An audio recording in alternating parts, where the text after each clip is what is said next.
Assalamualaikum dan salam sejahtera murid-murid. Hari ini cikgu ada bawakan BBM, bimbingan kerohanian, untuk semua pelajar lebih mengetahui tentang unit 3, kerohanian membentuk individu bermoral.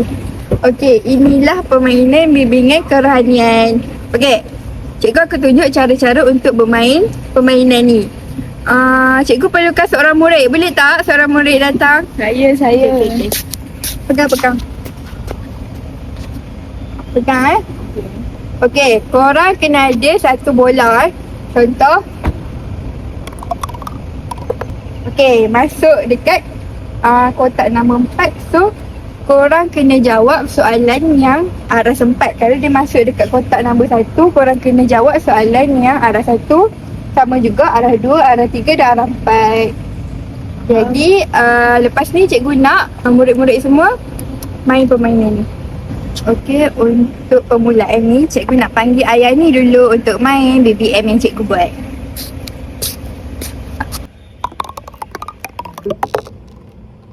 Okey, ayah ni boleh ambil soalan.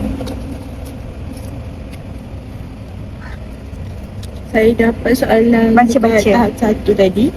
Apakah maksud pengabaian nilai kerohanian? Saya rasa jawapan dia A, tidak mengamalkan nilai murni dan ajaran agama dalam kehidupan. Betul. Okey, seterusnya cikgu nak panggil Syikin.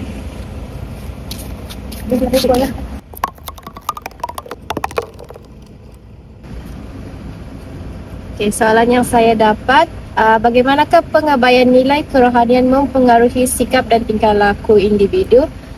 Saya rasa jawapan dia C.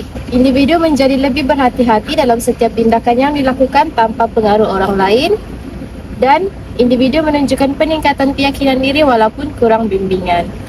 Betul. Okey, seterusnya cikgu nak panggil Izai.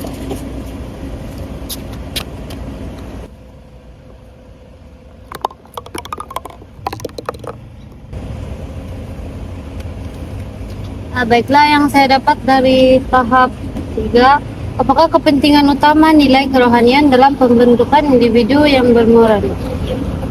Saya rasa jawapan dia A, iaitu membantu seseorang membuat keputusan berdasarkan nilai etika dan moral. Betul. Baiklah, memandangkan tiada siapa dapat arah 4, jadi cikgu nak semua murid-murid jawab arah 4, okey? Okey, soalan yang cikgu nak tanya, pada pendapat awak, bagaimanakah nilai kerohanian dapat melahirkan masyarakat yang harmoni? Siapa nak jawab dulu? Saya nak jawab dulu. Okey.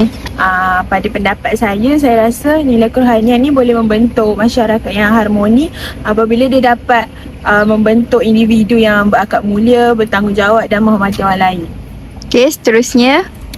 Pada pendapat saya, nilai keharmonian ni dia dapat membantu individu untuk membuat keputusan yang bijak dan baik berdasarkan prinsip moral.